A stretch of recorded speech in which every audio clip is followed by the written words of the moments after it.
This is a life-changing, if this book proliferates, it will have more of an impact than the Bible or the Quran or the Tao Te Ching. How this undoes that, how this gets around that.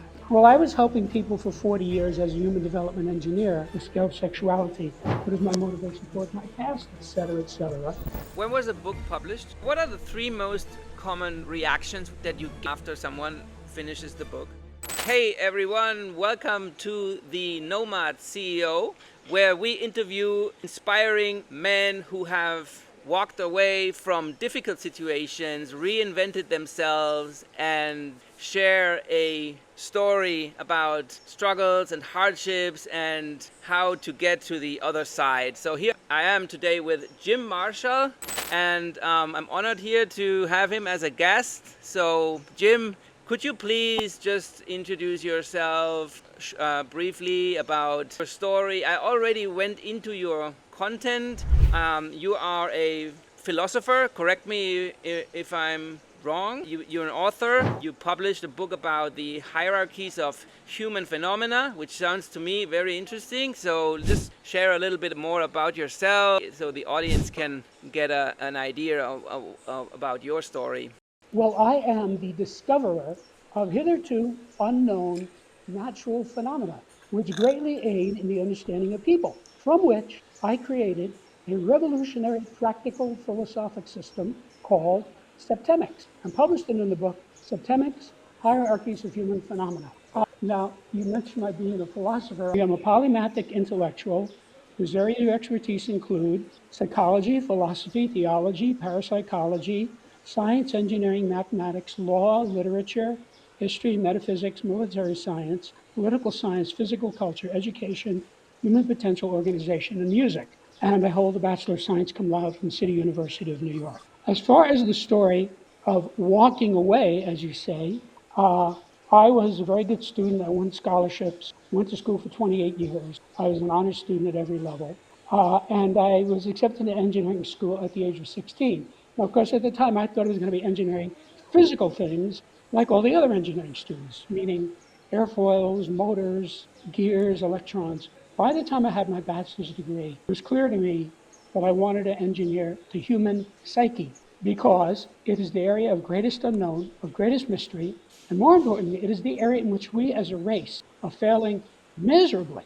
95% of the problems in industrialized society are because people don't understand people, don't understand the wife, don't understand the husband, don't understand the son, the boss, the uncle, don't understand somebody running for office.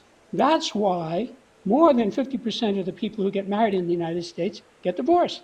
They clearly didn't understand the person they were dealing with. So to make a long story short, that is the point at which I walked away. I had a long career as a human development engineer. You have to realize I was absolutely in the mainstream, but I did something entirely new. I had a long career as a human development engineer working one-on-one with hundreds of clients of every type for cumulatively thousands of hours. And all of my clients improved as a result of our interaction. I was using engineering techniques, engineering principles, engineering devices, engineering approaches to bring people to enlightenment, responsibility, ethics, and so forth. But as this was going on, I started to notice I could predict the outcome of the session. You I never mean told that. Go ahead. when you say you could predict the outcome of the session, you mean you and the patient, so to speak, or what are you referring? The client. Yeah, the client. Yeah. Okay. So in other words, I would know how the session was going to go, and it would go exactly that way. Now, I did not tell this to anybody, but I made notes. And as the decades rolled by, it became obvious to me that the client was at a specific level on a specific scale that I had previously observed and noted. And as a result of our interaction, he would go to the next level up on that scale. Now, this happened thousands and thousands of times, and every time it did, verified my hypothesis, because the clients knew nothing about anything that I was doing. All they knew is they came to me with a problem and I helped them with it. And when you say So problem, you mean like interpersonal relationship sort of problem, or like, anything, or could be anything. Could be okay. a drinking problem, could be a temper problem, could be a marital problem, could be a psychological problem, you name it. Basically, I've developed my technology in such a way that I can pretty much help anybody who wants to be helped. You know, There's a lot to, go ahead. Yeah. So this is very interesting, of course, because I mean, it sounds like you call it technology. You know who this reminds me of? There is a other famous scientist. I'm calling him scientist. I'm sure you're familiar with because he also developed such technology, and his name is David R. Hawkins with the levels of consciousness and kinesiology technique. Have you read his Power No. versus? So it sounds to me very similar because he also discovered. He's a scholar of human psychology, and he predict, or at least, well, he claimed to be able to predict human behavior through his teachings. And he's very famous, but he wrote a different book. But one of the famous, I think the famous one was Power versus Force. Letting Go is another one.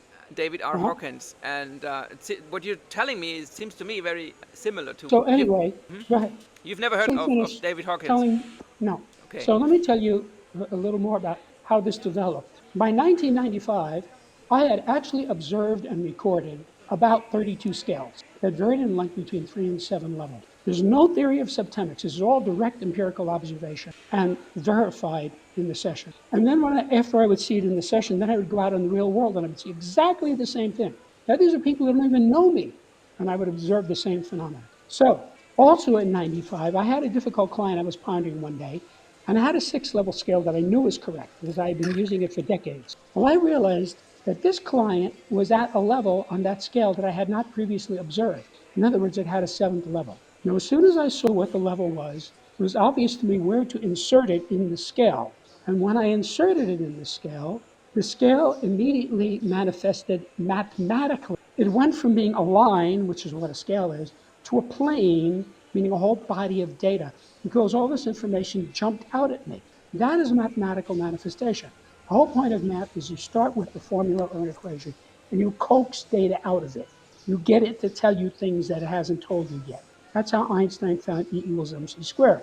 So I looked at this and said, whoa, I found something here. Whatever this is, it has to be natural law because it has mathematics embedded in it. Now, I should tell you, I took 26 semesters of math and loved every minute of it. So math is a very real thing to me. I see it in the world. I see it in everything. So when I looked at that, I said, wait a minute. I wonder how many of these other scales are actually 7-level scales that had not been developed all the way because I wasn't developing anything. I was just helping my clients and making notes. So knowing what I was looking at, knowing what I was looking for, I inspected all these other scales, and in a short period of time, each of them went to 7 levels. And when it did, it manifested mathematically. So I now had 32 7-level scales about human phenomena that all had mathematics embedded in them. This is all direct observation over a 40-year period.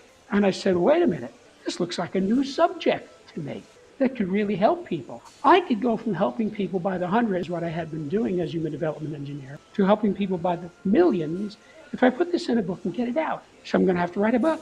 So the first draft was finished in December of 95, and I immediately sent it to colleagues of mine, each of whom had graduate degrees in a variety of subjects. And they all responded very positively.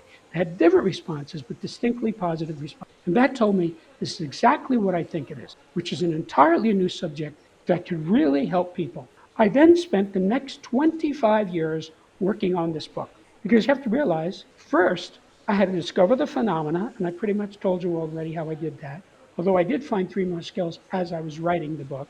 Then I had to take that data and I had to use it to craft a workable philosophic system. Now you have to understand, as an engineer, I'm only interested in results and facts. To engineering, opinions and beliefs are utterly irrelevant. I had to craft something that would work all the time for every person.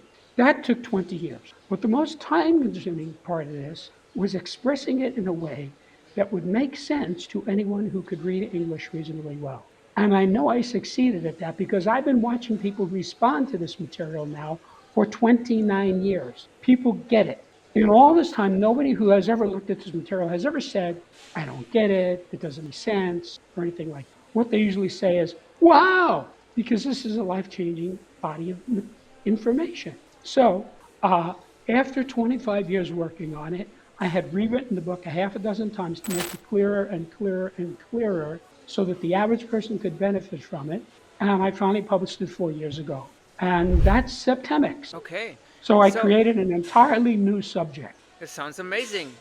So I'm curious if it took you so long from 95, correct me if I'm wrong, but it sounds like you basically worked on that book for a long time until you finally published. And so, what is it right now? What is your greatest challenge in regard to this new science discovery? Well, the greatest challenge is getting people to pay attention to it. Because, first of all, most people don't read books. Of the ones who do read books, most of them read fiction. This is obviously nonfiction. Of the ones who read nonfiction, 90% of them are in a niche, meaning mathematics is read by mathematicians, history books are read by historians, psychology books are read by psychologists. This book is an entirely new subject.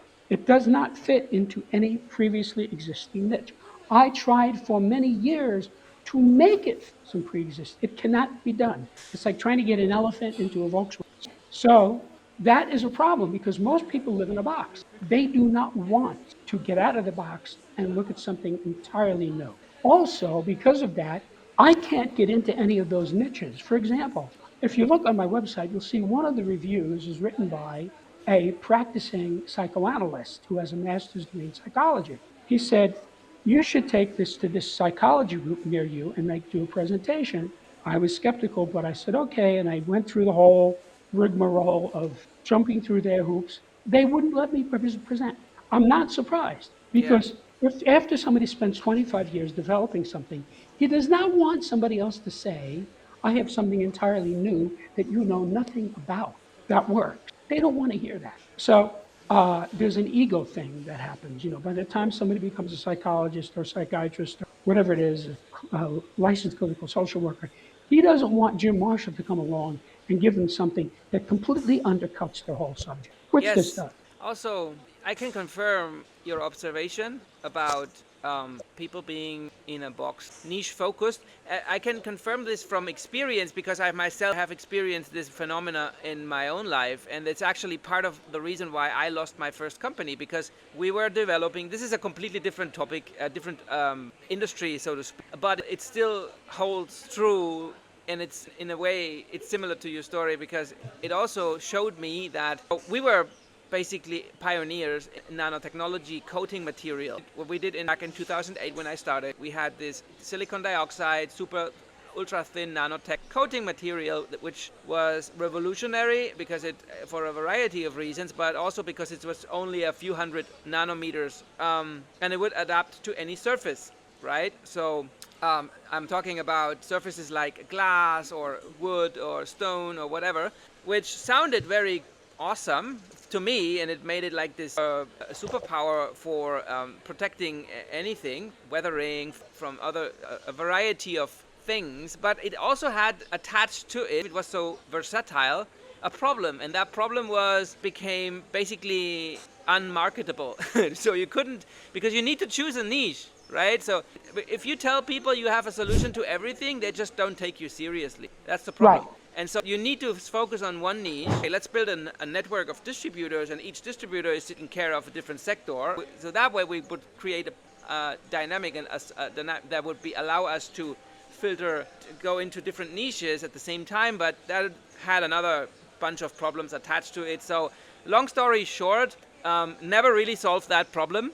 And after 13 years lost my company, but also because it was during the pandemic. But yeah, just a short excursion here. But it's just wanted to make a point here that not having a clear niche is a problem. Yes. Septemics is a niche. Okay, And so I you, have to tell you, the people who study this, there are people all over the world reading this and studying it and using it.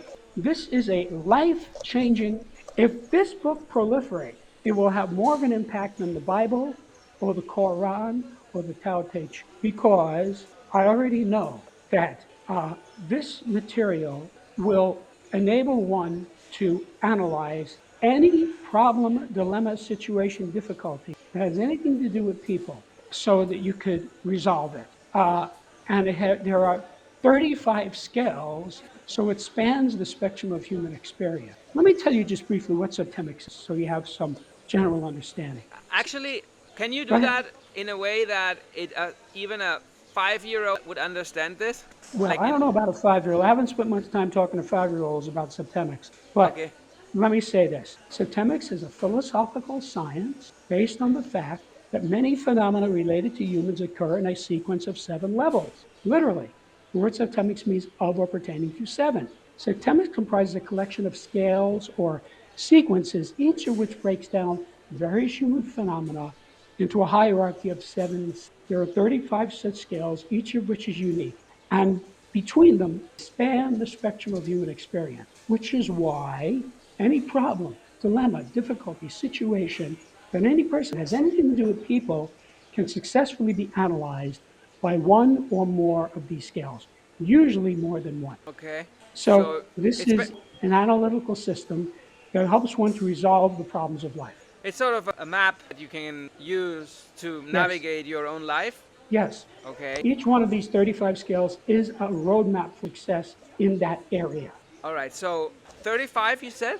35 scales. Now, it's a considerable number, meaning you do need it requires someone to do pay a lot of attention and learn that first, right? So Yeah, because there's a lot of information, I guess, to take in. it's a Read the book. textbook on a new subject. Let me tell you the names of the 35 scales, because then you know exactly what subject matter is addressed in the book. 24 of these skills I call individual skills, meaning they apply primarily to an individual, and 11 of them I call group skills, meaning they apply primarily to a group.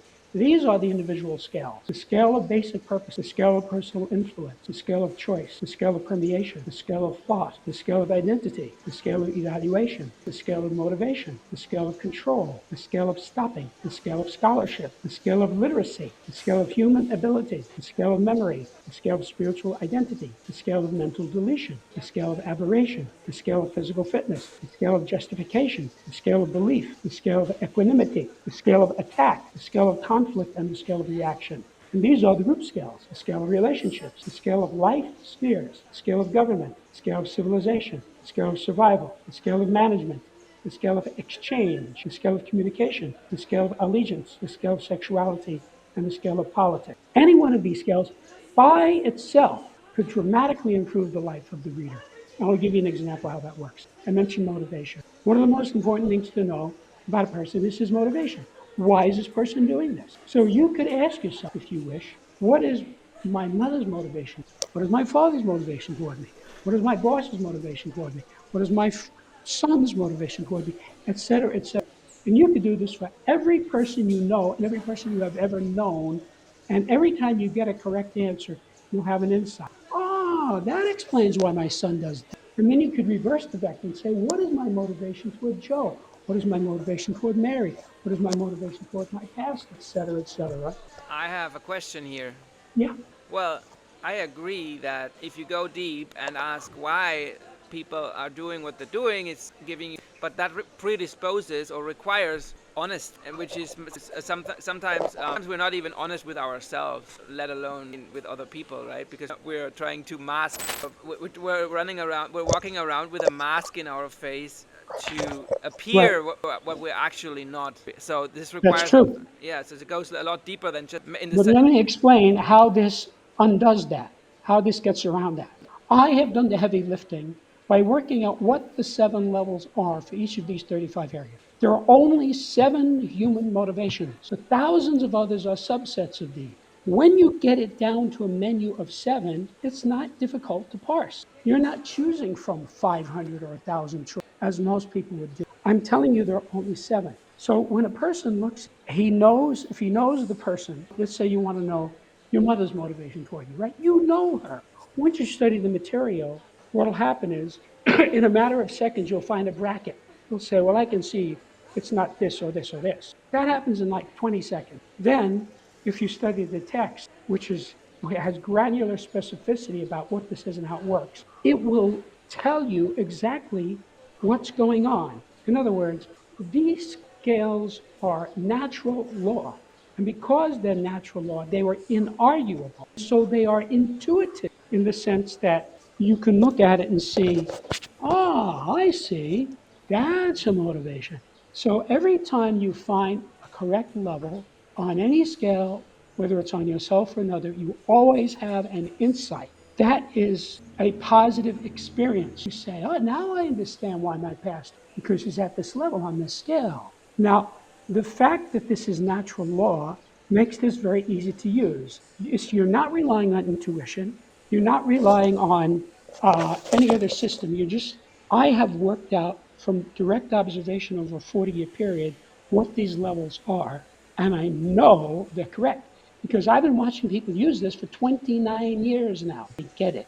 People When look at this. when was the Oh, I see. It when was the book published? was published 4 years ago. 4 years. Okay, so for the last 4 years, you've basically been doing appearances, so marketing and Yeah, getting the voice out. right. Okay, but Yeah. the experience and the results, the transformation that you achieve for people, that has been long before has started before publishing the Yes, book. yes. Okay, Well, I was helping people for 40 years as a human development engineer before I got the idea of Septemics. And I told you, when I saw that 6 level scale go to a 7 level scale and manifest mathematically, that was the moment at which Septemics was born. And that opened a whole new vista to me because now instead of helping people by the hundreds, I'm helping them by the million.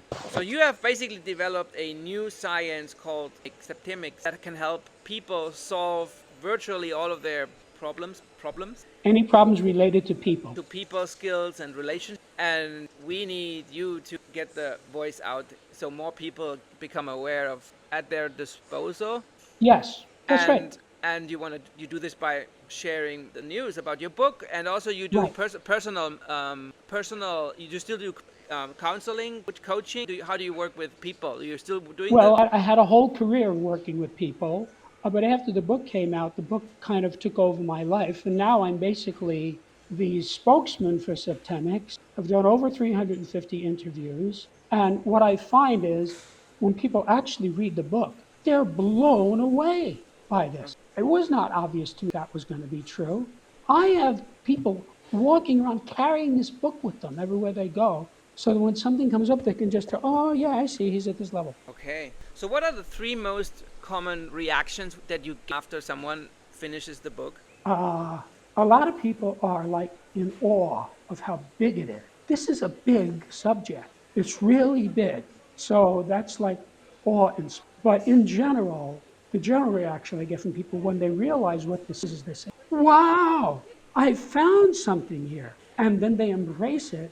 And the more they embrace it, the better they like it. Because here's what happens. Every time you find somebody on any level, whether it's yourself or another, have a realization, meaning you're a little bit smarter.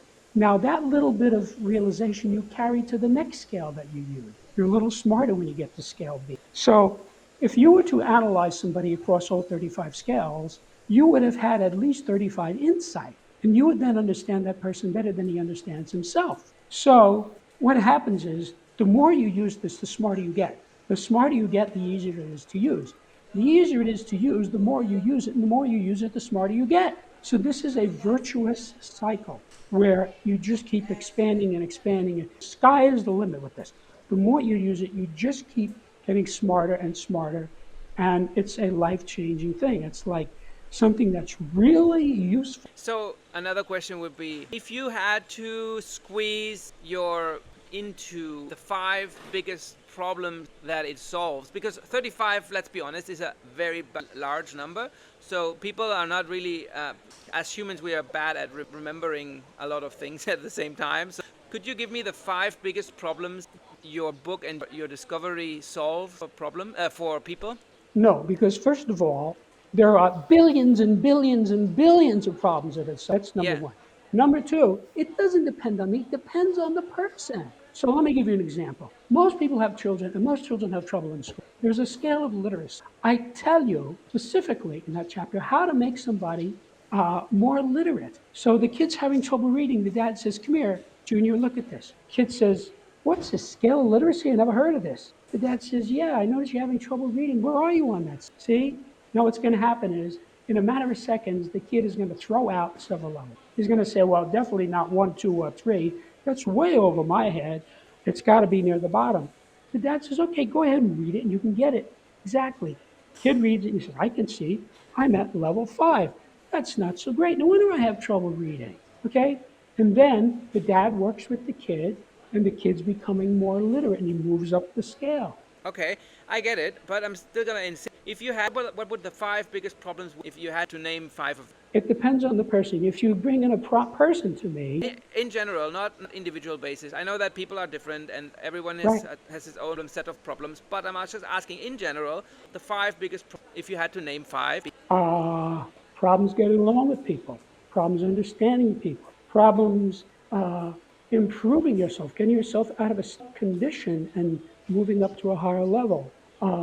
Problems with not understanding what's going on around you.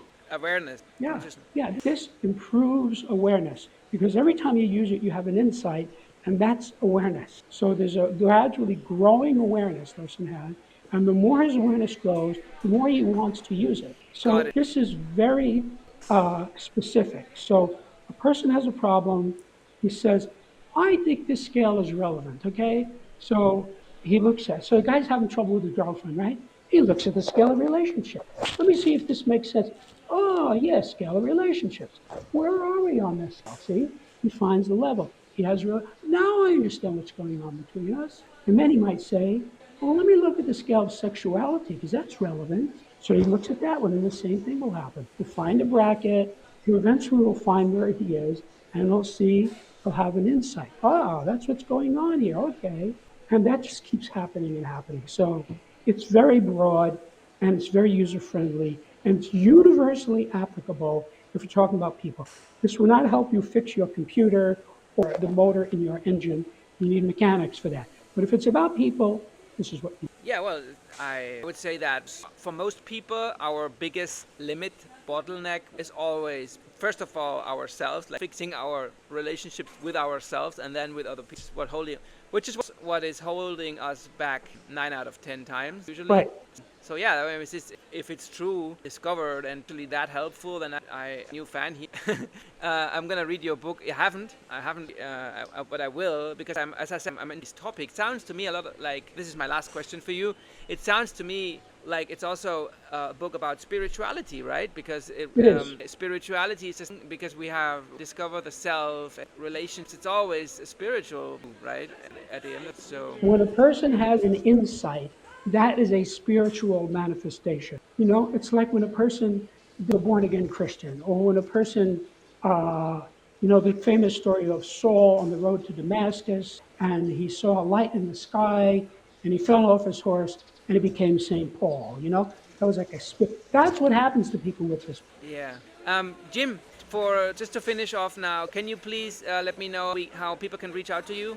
Yes, I want to invite your viewers to my website, which is septemics.com, Septemics, where you can see what many readers have said about it, what many journalists have written about it, what the reviews are. You can read sections of the book itself, and there's even a pre recorded introduction to Septemics that you can listen to that explains it to a new person in 15 minutes. All right. Well, thank you so much, Jim. This is really inspiring. So I did not really know what to expect from our call, but I'm very much so. Thank you, Ron. Thank you for the time, Jim. And I wish you a lot of with your discovery so that you can help hopefully millions of people. Thank you. Thanks. Goodbye.